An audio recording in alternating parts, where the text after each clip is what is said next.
Programme میں ایک بار پھر خوش آمدید۔ ہم بات کر رہے ہیں گلگت بلتستان میں ہونے والے انتخابات۔ اس وقت ہمارے ساتھ موجود ہیں گلگت سے ایڈیشنل سیکرٹری جنرل اور سابق وزیر اطلاعات، آپ کا تعلق ہے پاکستان مسلم لیگ نون سے، شمس میر صاحب ہمارے ساتھ ہیں۔ بہت شکریہ سر وقت دینے کے لیے۔ السلام علیکم جی پہلے تو یہ بتائیں کہ مسلم لیگ نون سمیت تمام سیاسی جماعتیں جو الیکشن پروسیس ہوا ہے، گویا کہ پولنگ انتظامات سے لے کے ٹرن آؤٹ ہر حوالے سے مطمئن ہیں، کوئی گلے شکوے تو نہیں ہیں اس وقت آپ کو الیکشن کمیشن سے؟ جی بہت بہت شکریہ۔ پہلے تو میں آپ کے فورم کا، ڈان نیوز کا اور آپ کا بڑا شکر گزار ہوں کہ آپ نے بڑے اہم موقع کے اوپر جو ہے ہمیں موقع دیا۔ جہاں تک گلگت بلتستان کے الیکشن کی بات ہے اور گلگت بلتستان کی عوام، یہاں کی پولیٹیکل پارٹیز اور تمام فورمز جو ہے آج کے دن کا بڑا بے چینی سے انتظار کر رہے تھے اور آج یہ دن آیا۔ ہم سمجھتے ہیں کہ الیکشن کمیشن کی بہت بہتر انتظامات تھے۔ چھوٹی موٹی جو نقائص ہوتے ہیں یا چھوٹی موٹی خامیاں ہوتی ہیں وہ تو ہوتی ہی ہیں، لیکن جس پرامن ماحول میں آج گلگت بلتستان کا الیکشن اپنے اختتام کو پہنچا ہے وہ واقعی قابل تحسین ہے، گلگت بلتستان کی عوام کے لیے بھی، الیکشن کمیشن کے لیے بھی اور تمام پولیٹیکل پارٹیز کے لیے بھی۔ اور انفیکٹ ایک جماعت بالخصوص پاکستان تحریک انصاف کا گلہ رہا ہے کہ اس جماعت کو بھی پارٹی نشان پہ الیکشن لڑنا چاہیے تھا بٹ نہیں دیا گیا۔ تو آپ کا کیا خیال ہے، گویا کہ اگر ان کو نشان پہ الیکشن لڑنے دیا جاتا تو ماحول اور زیادہ بہتر ہوتا اور یہ اس طرح کی تنقید کرنے کا تحریک انصاف کو موقع نہ ملتا؟ جہاں تک پی ٹی آئی کا تعلق ہے، ہم سمجھتے ہیں ایک جمہوری اقدار کو سامنے رکھتے ہوئے، روایات کو سامنے رکھتے ہوئے اور ایک پولیٹیکل ورکر ہونے کے ناطے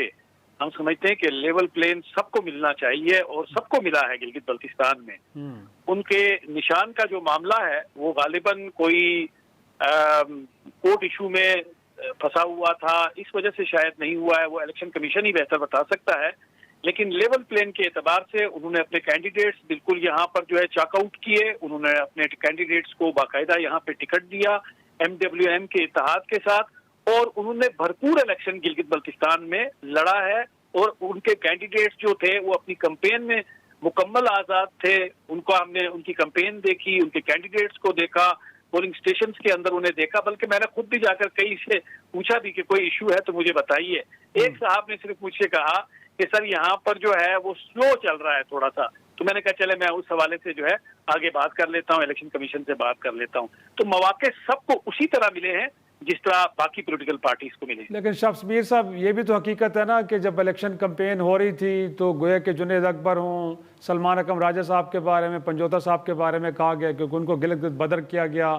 کوئی سیریس ریزرویشنز کو وجوہات نہیں تھی، اور باقی بھی جو ان کے قائدین ہیں وہ کہہ رہے ہیں کہ ان کو بھی کچھ زیادہ کھل کے نہ تو کمپین کرنے دی گئی، نہ جس طرح اشتہاری مند دیگر جماعتیں چلا رہی تھیں ان کو اس طرح کا موقع میسر آیا۔ تو آپ کو لگتا ہے کہ یہ گلے بالکل ہی بیس لیس ہیں یا کہیں نہ کہیں تھوڑی بہت تو ان میں کوئی ہوگی نا سبسٹنس؟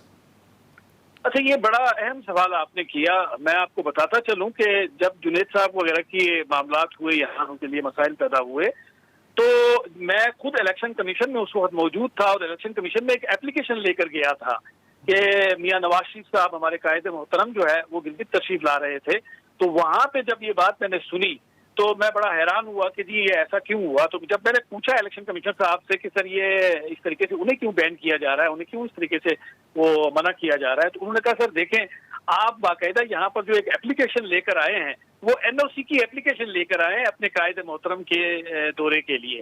اس حوالے سے انہوں نے کوئی اپلیکیشن سبمٹ نہیں کی الیکشن کمیشن میں، اس حوالے سے انہوں نے این او سی کے لیے کسی بھی قسم کی جو ہے کوئی انیشیٹ نہیں کیا پیپر۔ تو جب این او سی ہی انہوں نے مانگا نہیں، جب انہوں نے ایک پروسیجرل جو 2017 کا جو الیکشن ایکٹ ہے اس کے مطابق ہم سے انہوں نے وہ مانگا نہیں، تو ایسے میں کیا کیا جا سکتا تھا؟ یہی ہو سکتا تھا کہ انہیں جو ہے باؤنڈ کیا جائے ان معاملات میں، اور ہم نے ان سے یہ بھی کہا کہ جی آپ این او سی کے لیے اپلائی کریں، جو انہوں نے اپلائی نہیں کیا۔ تو میں آپ کو بتاتا چلوں کہ ہم نے اپنے قائد محترم محمد نواز شریف صاحب کے لیے ان کے دورے سے پہلے این او سی کے لیے اپلائی کیا اور این او سی حاصل کی، اور پھر قائد محترم کو بتایا، ان تک وہ این او سی پہنچایا، اس کے بعد انہوں نے وہاں سے موو کیا لاہور سے۔ صحیح۔ اور شمس میر صاحب ہم نے دیکھا کہ انتخابی مہم کے دوران اگرچہ مرکز میں گویا کہ وفاق میں پاکستان پیپلز پارٹی آپ کی ایک طرف سے اتحادی ہے، حکومت میں بیٹھے ہیں،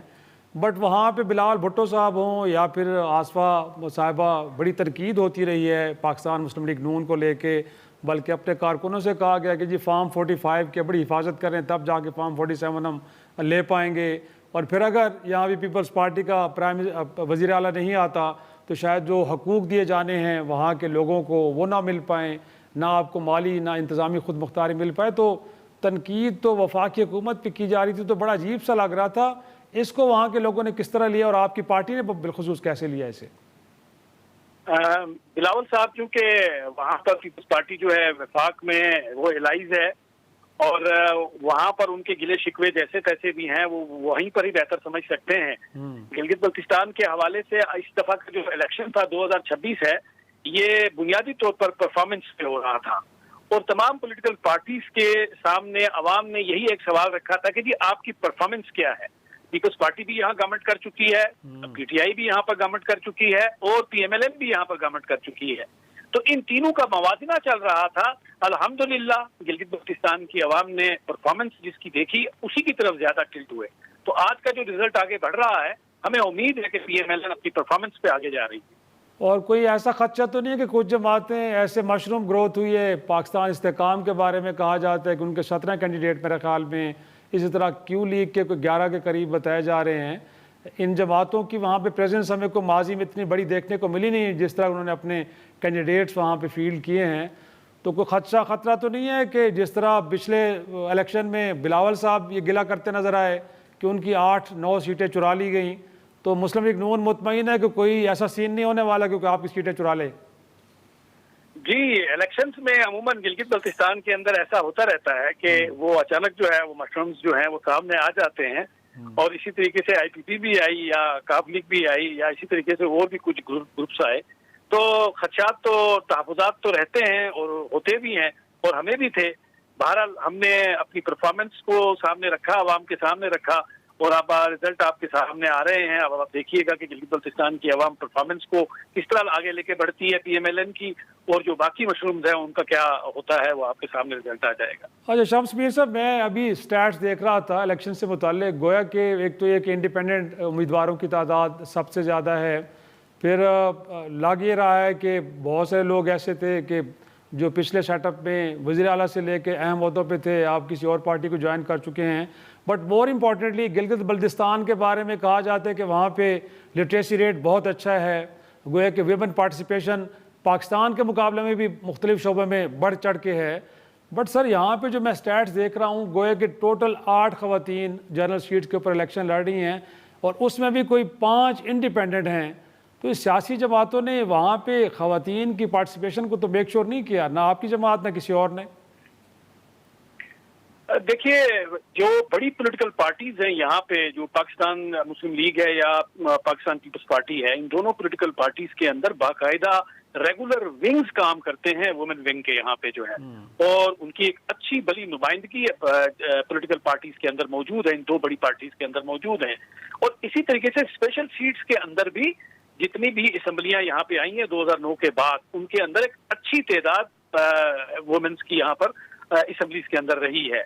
جہاں تک بات ہے کہ جنرل الیکشن کے اندر وومنس کا آنا، وہ ابھی تک یہاں پہ ایسی روایات نے ابھی جڑیں نہیں پکڑی ہیں۔ ہماری تو کوشش تھی کہ جناب یہاں پہ ہماری خواتین پہ زیادہ سے زیادہ اپلیکیشنز دیں اور زیادہ سے زیادہ کینڈیڈیٹ بنے، لیکن ابھی تک وہ چیز سامنے نہیں آئی ہے۔ دوسری چیز آپ کو بتاؤں کہ یہاں پر جو پولیٹیکل کلچر ہے وہ 2015 سے 2020 تک بہت ہی کام رہا، اور بہت ہی یہاں پر جو پیس معاملات تھے وہ بہت اچھے رہے۔ یہاں پر پولیٹیکل ایشوز اور جو ڈیموکریٹک ایشوز ہیں یا ٹریڈیشنز ہیں وہ کافی پروموٹ ہوئی، لیکن 2020 سے لے کر 2025 میں جو government I, T T I کی گورنمنٹ آئی، اس نے یہاں پولرائزیشن کو بہت زیادہ آگے کیا۔ اس پولرائزیشن کی وجہ سے یہاں پر پولیٹیکل پارٹیز کا جو سٹرکچر تھا وہ بہت زیادہ متاثر ہوا، اس میں لامحالہ خواتین ونگ جو تھی پولیٹیکل پارٹیز کے اندر وہ سب سے زیادہ ڈیمیج ہوئی۔ یہی ایک بڑی وجہ آپ کہہ سکتے ہیں کہ یہاں پر پولیٹیکل پارٹیز میں